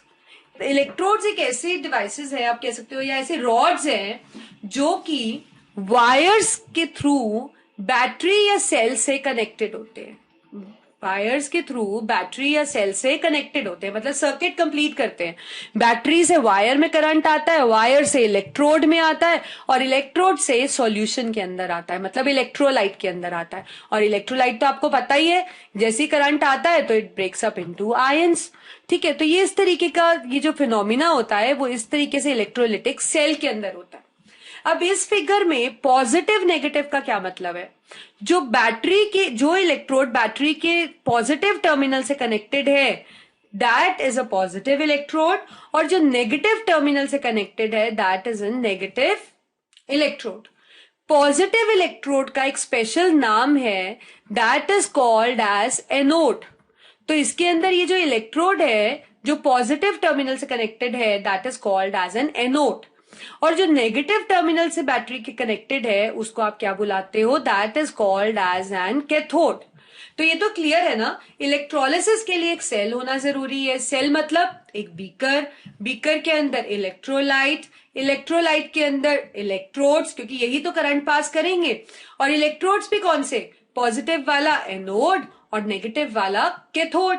और ये पॉजिटिव नेगेटिव कैसे हुए कि ये बैटरी के कौन से टर्मिनल के साथ अटैच है, तो उस हिसाब से ये पॉजिटिव और नेगेटिव मतलब एनोड और कैथोड बन गए. तो डिटेल में पढ़ते हैं अब इसको. तो इलेक्ट्रोड्स, जैसे कि मैंने आपको बताया, they will act as a source of current. It will act as a source of current for solution, क्योंकि सॉल्यूशन के अंदर करंट कहां से पास होगा, इन इलेक्ट्रोड से ही पास होगा. और ये इलेक्ट्रोड वायर्स के थ्रू, जैसे कि मैंने आपको बताया, बैटरी या सेल से कनेक्टेड है. और अभी हमने डिस्कस किया जो पॉजिटिव टर्मिनल ऑफ बैटरी से कनेक्टेड है उसको, वो पॉजिटिव होगा and it is called as anode. तो एनोड कौन सा है आपका, ये वाला, ठीक है. और जो नेगेटिव टर्मिनल से कनेक्टेड होगा that is called as cathode. ठीक है, तो दो तरह के इलेक्ट्रोड्स है, one is cathode and other is anode. इस फिगर के अंदर आप देख पा रहे हो कि रेगुलरली कैथोड का कलर चेंज हो रहा है ना. तो ये सिर्फ आपको इस फिगर में ये इंडिकेट कर रहा है, जरूरी नहीं है कि हमेशा इलेक्ट्रोलिसिस में ही कलर चेंज होगा. ये सिर्फ इस फिगर में आपको ये इंडिकेट कर रहा है कि ये इंडिकेट कर रहा है कि केमिकल रिएक्शंस हो रहे हैं, क्योंकि अभी हमने पहले भी पढ़ा कि केमिकल रिएक्शंस हो रहे हैं, कुछ तो ऑब्जर्वेशंस होती है ना, कि या तो इलेक्ट्रोड का कलर चेंज होता है, या बबल बनते हैं या कोई डिपॉजिट होता है इलेक्ट्रोड पे। तो ये जो कलर चेंज है, this is just to show you that जब इलेक्ट्रिसिटी पास करी तो केमिकल रिएक्शंस हो रहे हैं, तभी कुछ तरह के चेंजेस आपको ऑब्जर्व हो रहे हैं। जैसे इसके अंदर चेंज क्या दिख रहा है, इलेक्ट्रोड के कलर चेंज दिख रहा है। तो इस तरीके से चेंजेस कुछ भी हो सकते हैं, ठीक है। So there is nothing to do with this colour change, तो don't get confuse. This colour change is just indicating you that the reactions are taking place. तो यहाँ पे मैंने कलर चेंज वाला आइडेंटिफिकेशन लिया है केमिकल रिएक्शन का। आप कोई फिगर में बबल गैस वाला भी ले सकते हो कि गैस बबल्स बन जाते हैं, ठीक है। अदरवाइज अगर हम इलेक्ट्रोलिसिस की बात करते हैं, उस पे मतलब सिर्फ एक बीकर और इलेक्ट्रोड जो कि बैटरी से कनेक्टेड है, पॉजिटिव और नेगेटिव टर्मिनल से, और यहां आपके पास है इलेक्ट्रोलाइट, ठीक है। तो केमिकल रिएक्शन हो रहे हैं, उसका एक अलग अलग आइडेंटिफिकेशन हम पढ़ चुके हैं। जैसे इसमें कलर चेंज है, तो यहाँ पे आप कुछ और भी ले सकते हो, ठीक है। तो otherwise electrolytic cell consist of this simple apparatus that is a battery, right, a wire, the electrodes, these electrodes positive and negative, electrolyte, ठीक है, और एक आपके पास है beaker. So this is what is an electrolytic cell, ठीक। अब ये जो इलेक्ट्रोड्स है, ये मोस्टली किस चीज के बने होते हैं? They are mostly made up of carbon, और कार्बन की कौन सी form? Graphite. They are mostly form of the carbon form, that is a graphite, ठीक है। अदरवाइज इलेक्ट्रोड आप जनरली ग्रेफाइट के यूज होते हैं, but otherwise we can also make use of another material for making an electrode. सिर्फ वो good conductor होना चाहिए इलेक्ट्रिसिटी का, ये ध्यान में रखा जाता है, ठीक है। और वो इलेक्ट्रोलाइट की डिसोसिएशन में कुछ इंटरफेरेंस नहीं करे, वो देखा जाता है। So generally they are made up of carbon in the form that is a graphite. Electrolyte, तो जैसे अभी आप बहुत कुछ जान चुके हो इसके बारे में। इसके अंदर जो यूज होता है इलेक्ट्रोलाइटिक सेल में, दैट इज एन इलेक्ट्रोलाइट, क्योंकि इलेक्ट्रोलाइट ही तो है जिसके अंदर से आप करंट पास करोगे तो it will dissociate into ions. तो electrolyte is a substance which dissociates into ions when electric current is passed through it, when electric current is passed through it, ठीक है। तो केमिकल रिएक्शंस हुए और बहुत तरह की ऑब्जर्वेशंस आप देख सकते हो। जैसे कि इसके अंदर ऑब्जर्वेशन क्या दिख रही है आपको?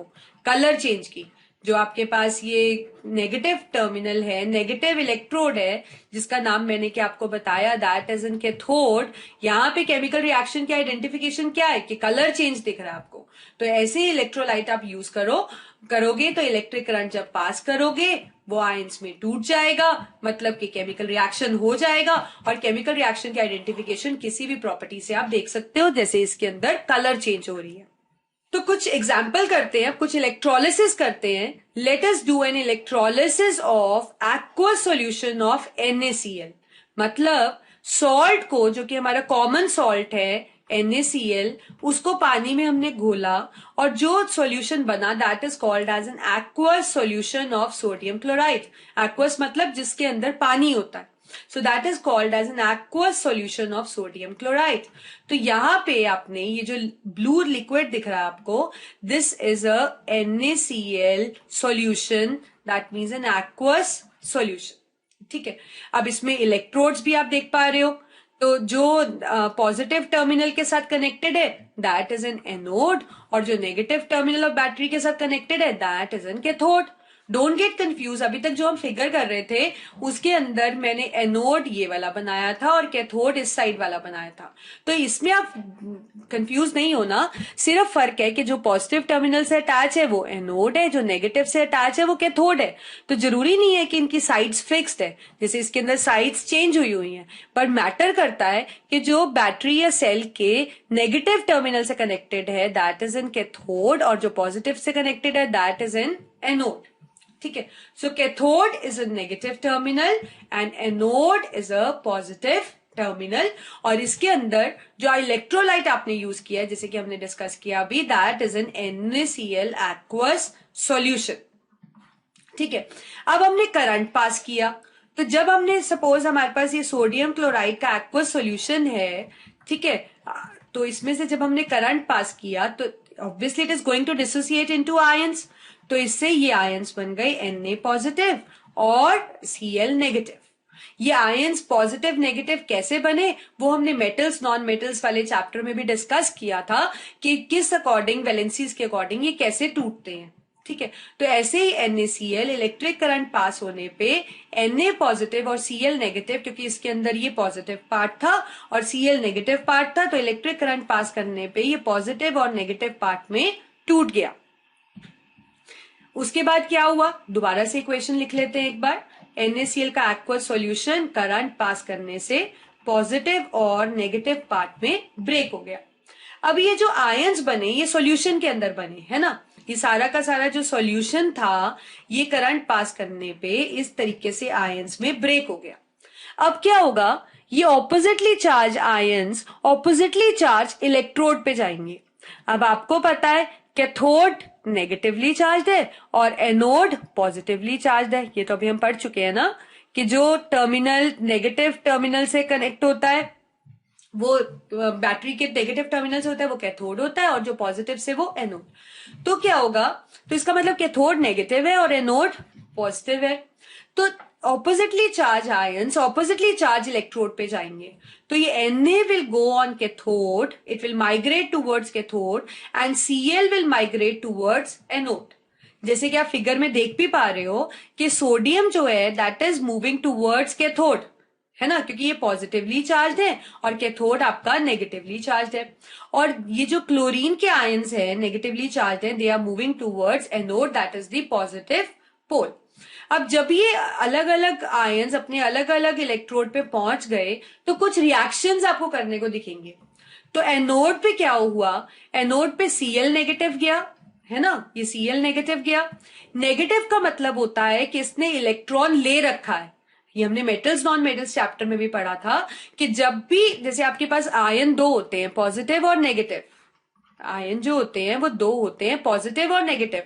जो इलेक्ट्रॉन लूज करने से बनता है वो पॉजिटिव होता है, जो इलेक्ट्रॉन गेन करने से बनता है वो नेगेटिव होता है।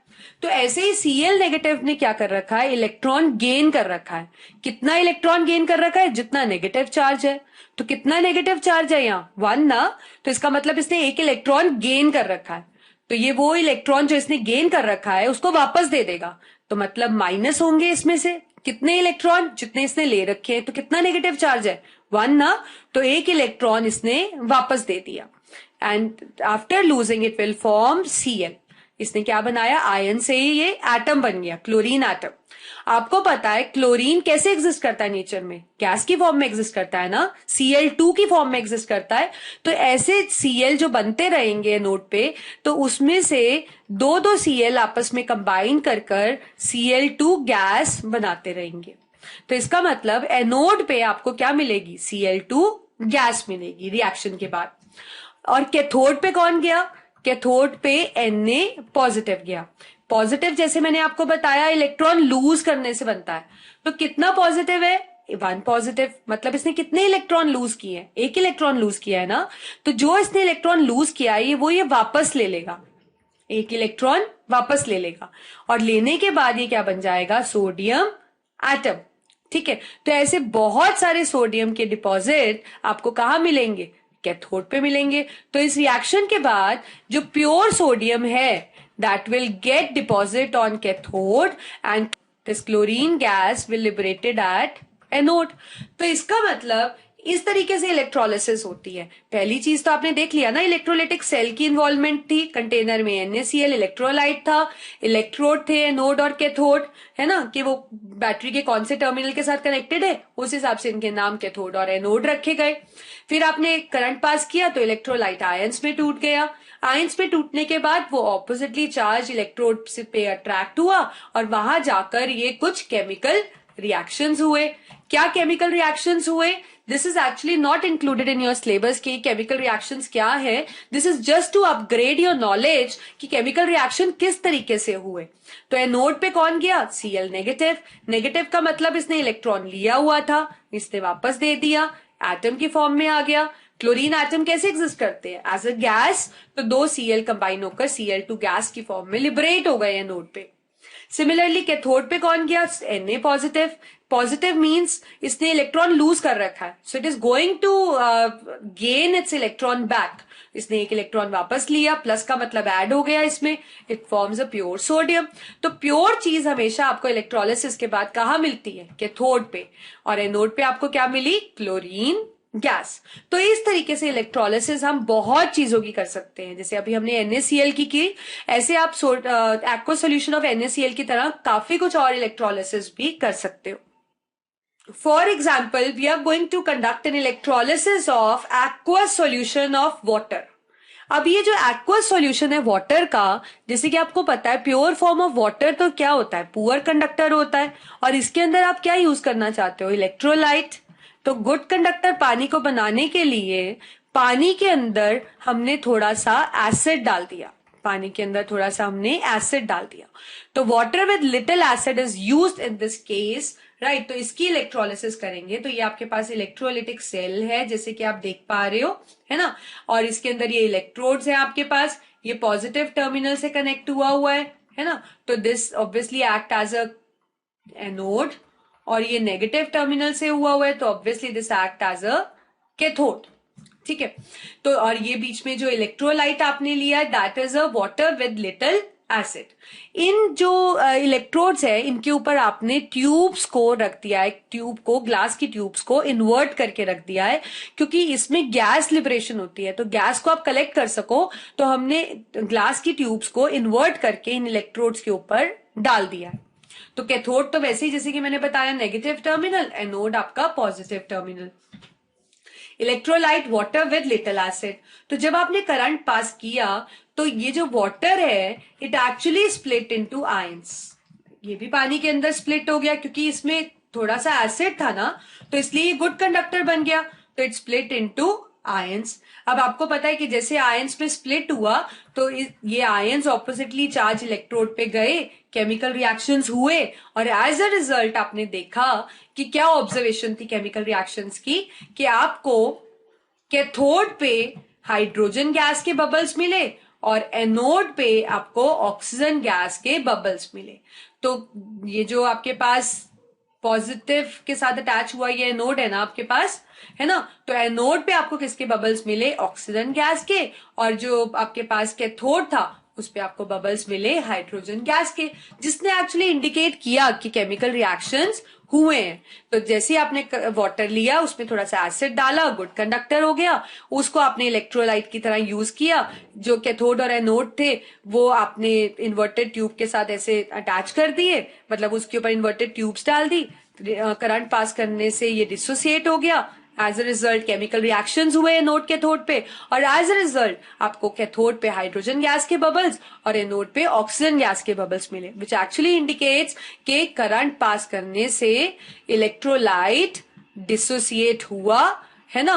और जो कैथोड और एनोड है उस पे केमिकल रिएक्शंस हुए, राइट। तो ऐसे ही आप इलेक्ट्रोलिसिस बहुत सारी कर सकते हो। तो आप, अगर आपसे कोई पूछे कि आप लिखकर दिखाओ कि रिएक्शंस किस तरीके से हुए इसके अंदर, तो वाटर को आप ऐसे इलेक्ट्रिक करंट के अकॉर्डिंग ब्रेक करोगे, H और OH नेगेटिव पे। तो आपको पता है oppositely charge ions oppositely charge electrode पे जाते हैं, ये कैथोड पे और ये एनोड पे, ठीक है। तो जो आपके पास कैथोड की रिएक्शन है वो क्या होगी? पहले H पॉजिटिव है, पॉजिटिव मतलब इसने एक इलेक्ट्रॉन दे रखा है, ये वापस ले लेगा, लेने के बाद ये हाइड्रोजन एटम बन जाएगा। Hydrogen exist as hydrogen gas, वो तो जानते हो आप। तो दो हाइड्रोजन मिलकर क्या बनाएंगे? H2 gas. अब इस तरह से इलेक्ट्रोलिसिस आप काफी कंडक्टिंग सॉल्यूशंस की कर सकते हो, इलेक्ट्रोलाइट्स की कर सकते हो। अब ये जो इलेक्ट्रोलिसिस फिनोमिना है कहां पे यूज होता है आपको? तो mainly it is use for electroplating and electro refining. This electrolysis is of great importance. ये जो फिनोमिना हमने पढ़ा है कि किस तरीके से कंडक्टिंग सॉल्यूशंस में से जब हम करंट पास करते हैं तो वो किस तरीके से आयंस के अंदर डिसोसिएट होते हैं और कैसे केमिकल रिएक्शंस होते हैं, इनको हम काफी इस इलेक्ट्रोलिसिस फिनोमिना को यूज कर सकते हैं। That is for electroplating and electro refining. जैसे कि आप इस फिगर में देख पा रहे हो, दिस इज एन इलेक्ट्रोप्लेटिंग।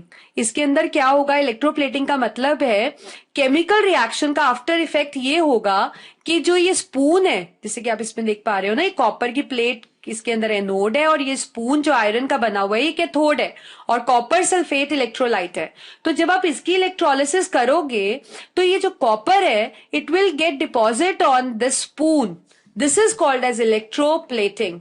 मतलब कोई डिजायर्ड मेटल, दैट मीन्स कुछ डिजायर्ड मेटल को किसी आर्टिकल के ऊपर डिपॉजिट कर देना, that is an electroplating because it make use of phenomena electrolysis, therefore it is electroplating। मतलब इलेक्ट्रोलिसिस से आपने प्लेट कर दिया किसी आर्टिकल को किसी डिजायर्ड मेटल के साथ। सो this is N electroplating. Electrolysis का एप्लीकेशन है कि it is used for electroplating. Next application of electrolysis is electro refining. अब क्या होता है, metals and non metals chapter में हमने पढ़ा था कि जो मेटल्स होते हैं वो हमें ओर्स की फॉर्म में मिलते हैं, फिर उससे हम मेटल एक्सट्रैक्ट करते हैं, राइट। तो जब ये जो पूरा प्रोसेस है ओर से मेटल को एक्सट्रैक्ट करना, मतलब एक प्योर मेटल को ऑब्टेन करना एक ओर से इम्प्योर चीज से, उसके अंदर कुछ स्टेप्स की इन्वॉल्वमेंट थी। तो जब आप मेटल को, मतलब ये जो स्टेप्स है ओर्स में से मेटल प्योर निकालना, इसका एक सब स्टेप है इलेक्ट्रो रिफाइनिंग। मतलब इलेक्ट्रोलिसिस से किसी इम्प्योर मेटल को प्योर मेटल में कन्वर्ट करना, that is called as electro refining, क्योंकि इसमें भी इलेक्ट्रोलिसिस का यूज होता है। जैसे कि आप फिगर के अंदर देखिए, this is N impure metal, that is N impure copper, और ये आपके पास है electrolyte, that is a copper sulphate solution. और यहां पे भी जो आपने ये नेगेटिव इलेक्ट्रोड बनाया है, जब ये रिएक्शन हुए इसके अंदर कॉपर सल्फेट सॉल्यूशन में से करंट पास करने पे, तो एज अ रिजल्ट ये जो ये इलेक्ट्रोड था कैथोड, वो प्योर कॉपर का बन गया, क्योंकि इस पे आफ्टर रिएक्शन आफ्टर इफेक्ट हुआ कि ये जो इम्प्योर कॉपर है दिस एक्चुअली गेट्स प्योरिफाइड, और ये जो कैथोड है ये आपके पास प्योर कॉपर का बन गया। सो that means by making an use of electrolysis आपने देखा कि कैसे इम्प्योर मेटल प्योर मेटल में कन्वर्ट हो गया। ठीक है, तो इस तरीके से इलेक्ट्रोलिसिस की एक और एप्लीकेशन है that it can be use for electro refining. Now let us study electroplating in detail. Electroplating का मतलब है इलेक्ट्रोलिसिस फिनोमिना यूज करके किसी को प्लेट करना। किसको प्लेट करना? आर्टिकल को, कोई भी आर्टिकल को किससे प्लेट करना? प्लेट मतलब इस पे कोटिंग चढ़ाना। किसकी? डिजायर्ड मेटल की, किसी की डिजायर्ड मेटल की कोटिंग चढ़ाना। This is called as an electroplating. So it is the process of depositing metal on desired article. कोई भी मेटल नहीं, जो डिजायर्ड मेटल हो, जिसको चढ़ाने से कुछ फायदा होता हो, so that metal is coated on a desired article, that is called as an electroplating. अब ये इलेक्ट्रोप्लेटिंग करते हैं जब तो हम किस चीज में करते हैं? तो obviously it is making use of electrolysis. तो इलेक्ट्रोलिटिक सेल का तो इन्वॉल्वमेंट रहता ही है, क्योंकि जब भी इलेक्ट्रोलिसिस होगी तो इलेक्ट्रोलिटिक सेल के अंदर ही होगी। तो दैट मीन्स इसके अंदर है बीकर, ठीक है, जैसे कि आप देख पा रहे हो इलेक्ट्रोलाइट। ये इलेक्ट्रोलाइट यहाँ पे जो एग्जाम्पल लिया है उसके अंदर क्या है हमारे पास? Copper sulphate solution. इसके अंदर जो एनोड बनाया है हमने that is made up of copper, और जो हमने कैथोड बनाया that is made up of iron object. तो आपको यहाँ पे कुछ चीजें हैं जो ध्यान रखनी है इलेक्ट्रोप्लेटिंग के अंदर, कि इलेक्ट्रोप्लेटिंग में इलेक्ट्रोड्स का तो वैसे ही यूज होगा एनोड और कैथोड का, और उनका नाम भी वैसे ही रखा गया है कि ये बैटरी के पॉजिटिव टर्मिनल से अटैच है और ये बैटरी के नेगेटिव टर्मिनल के साथ अटैच है। लेकिन इसके अंदर जो एनोड और कैथोड बनाया है वो बहुत इंपॉर्टेंट रोल प्ले करता है। देखिए, कैथोड हम किसको बनाएंगे? The article to be coated, जिसके ऊपर हम कोटिंग चढ़ाना चाहते हैं। जैसे कि मैंने आपको बताया ना कि इलेक्ट्रोप्लेटिंग इज अ प्रोसेस, कि आपने कोई आर्टिकल लिया, उस पर हम कोटिंग चढ़ा रहे हैं किसी डिजायर्ड मेटल की, है ना। तो ये जो आर्टिकल है that is made as cathode. तो जैसे कि ये स्पून हमने लिया आयरन का, इस पे कोटिंग चढ़ाना चाहते हैं, so it is made as cathode. बहुत इंपॉर्टेंट बात है कि cathode is always made in case of electroplating, it is made of an article which is to be coated. और जो एनोड है वो किससे बनाएंगे? जो मेटल आप चढ़ाना चाहते हो, मेटल टू बी डिपॉजिटेड। जैसे इस फिगर में मैं इस आयरन स्पून के ऊपर कॉपर की कोटिंग करना चाहती हूँ, तो कॉपर मेटल की मैंने एनोड बनाई है, और कैथोड किसका बनाया है? आर्टिकल का, that is a iron spoon. और इलेक्ट्रोलाइट जो मेटल आप चढ़ाना चाहते हो उसी का सॉल्ट सॉल्यूशन लोगे आप। तो सपोज यहाँ पे मैं कॉपर का कोटिंग चढ़ाना चाहती हूँ, तो I am going to take a salt of copper. जैसे कि इसमें कॉपर सल्फेट लिया, आप कॉपर नाइट्रेट भी ले सकते थे, हम कॉपर फॉस्फेट भी ले सकते थे। Any salt can be taken, मतलब इस मेटल का सॉल्ट होना चाहिए। पर जो ये मेटल का जो कॉमन सॉल्ट है that is a copper sulphate, इसलिए कॉपर सल्फेट सॉल्यूशन का हमने यूज किया, मतलब that is taken as electrolyte. Clear है ना? कैथोड आर्टिकल है, एनोड वो मेटल है जो चढ़ाना है, और उसी मेटल का सॉल्ट क्या है? इलेक्ट्रोलाइट। तो क्या हुआ कि on passing current the electrolyte dissociate into ions. जब हमने इलेक्ट्रिसिटी पास करी तो जो इलेक्ट्रोलाइट था हमारे पास, suppose CuSO4, that dissociate into ions. और जैसे कि हमने पढ़ा कि इलेक्ट्रोलिसिस में जब ये आयंस में टूट जाते हैं तो ये रिस्पेक्टिव पोल्स पे माइग्रेट हो जाते हैं, ऑपोजिटली चार्ज पोल्स पे। So these ions get migrate to respective poles, positive part negative part पे और नेगेटिव पार्ट पॉजिटिव पार्ट पे। और कुछ केमिकल रिएक्शंस हुए एनोड और कैथोड पे, और उसका रिजल्ट क्या हुआ? उसका रिजल्ट हुआ कि जो मेटल हम चढ़ाना चाहते थे that got coated on iron spoon, मतलब कॉपर की coating as a result of chemical reaction iron spoon के ऊपर चढ़ गई। So this is actually an electroplating, मतलब इलेक्ट्रोलिसिस के इन्वॉल्वमेंट से हमने एक मेटल को डिजायर्ड आर्टिकल के ऊपर कोट कर दिया। ठीक है, so this is what is an electrolysis. जैसे इसके अंदर हमने कॉपर की डिपॉजिट आयरन स्पून के ऊपर करी है, ऐसे आप किसी भी आर्टिकल को किसी भी मेटल के साथ कोट कर सकते हैं by the process that is a electroplating. Now what are the uses of electroplating? क्योंकि ये क्वेश्चन तो उठता है ना हमारे दिमाग में कि हम क्यों किसी आर्टिकल के ऊपर मेटल की कोटिंग चढ़ाना चाहेंगे। सो it is used like the coating of metal is done on different articles so as to improve its properties। जैसे उसमें हमने आयरन मेटल के ऊपर कॉपर की कोटिंग चढ़ाई है ना, आयरन का स्पून था उसके ऊपर हमने कॉपर की कोटिंग चढ़ाई। ऐसे कोई भी मेटल की कोटिंग हम डिफरेंट मेटल्स पे जो कि आर्टिकल्स की फॉर्म में है वो किस लिए चढ़ाते हैं? Just to improve its properties।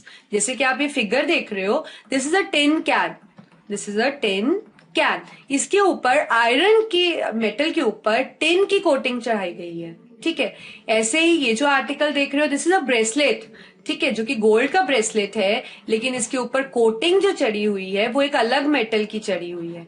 ठीक है, तो इस तरीके से कोटिंग करके we can actually improve its properties, उसकी लुक और या उसकी कुछ और प्रॉपर्टीज हम चेंज कर सकते हैं। For example chromium plating is generally done on taps. जैसे कि आप ये टैप देख रहे हो, इस पे किस चीज की कोटिंग करी गई है? अदरवाइज ये आयरन की होती है, but the coating of chromium is done on taps so that it can resist the corrosion and the scratches, कि इस पे ना तो जंग लग पाए ना ही इस पे स्क्रैचेस के निशान हो। तो therefore it is plated with chromium.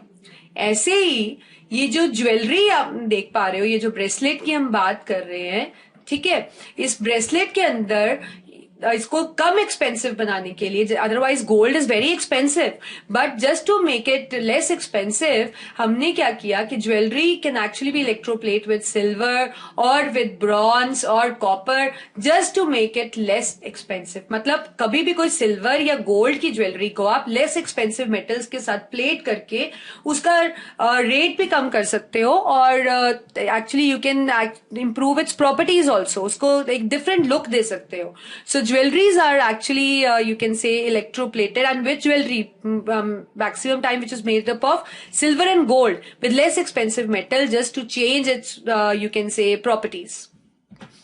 ऐसे ही टिन के कैंस जो आप यूज करते हो ये किसके बने होते हैं? आयरन के होते हैं, पर इसके ऊपर कोटिंग किसकी चढ़ाते हैं? टिन की, ताकि आयरन जो होता है वो जल्दी रिएक्ट कर लेता है फूड आइटम के साथ। तो टिन की कोटिंग चढ़ाने से इसका रिएक्शन उसके साथ रुक जाता है, कम हो जाता है। ऐसे ही ये जो ब्रिजेस है इसके ऊपर जिंक की कोटिंग लगाते हैं, अदरवाइज ये आयरन के होते हैं but they are coated with zinc. ऐसे ही ऑटोमोबाइल्स वगैरह भी जो आयरन के बनते हैं उनको ऊपर जिंक की कोटिंग लगाते हैं टू प्रिवेंट कोरोजन। तो देखिए आपने प्रॉपर्टीज चेंज कर दी ना, उसको कोट करके इलेक्ट्रोप्लेट करके आपने प्रॉपर्टीज को ही चेंज कर दिया। So that means electroplating you can say is of great importance because actually we can change the properties of substance by just coating with some desired metals. Now let us start with some question and answers. The first question is, does pure water conduct electricity? And if not, what can we do to make it conducting? So the first answer to the first part is that no, the pure water does not conduct electricity, but it can make conducting by dissolving a salt or any kind of impurity in it. Second question is, prepare a list of objects around you that are electroplated. So examples are pot of metals, bar tabs, ornaments, rims of vehicles, handlebar of cycles and motorcycles, kitchen gas burner, bottom of cooking utensils, handles of door, tin cans. They are some objects which around us are electroplated. The other question is it safe for the electrician to carry out electrical repairs outdoors during heavy downpour? Explain. No, it is not at all safe for the electrician to carry out electrical repairs during heavy downpour, and the reason is because during heavy downpour there is a higher risk of electric shock, as we know that water is a good conductor of electricity. Water is a good conductor of electricity.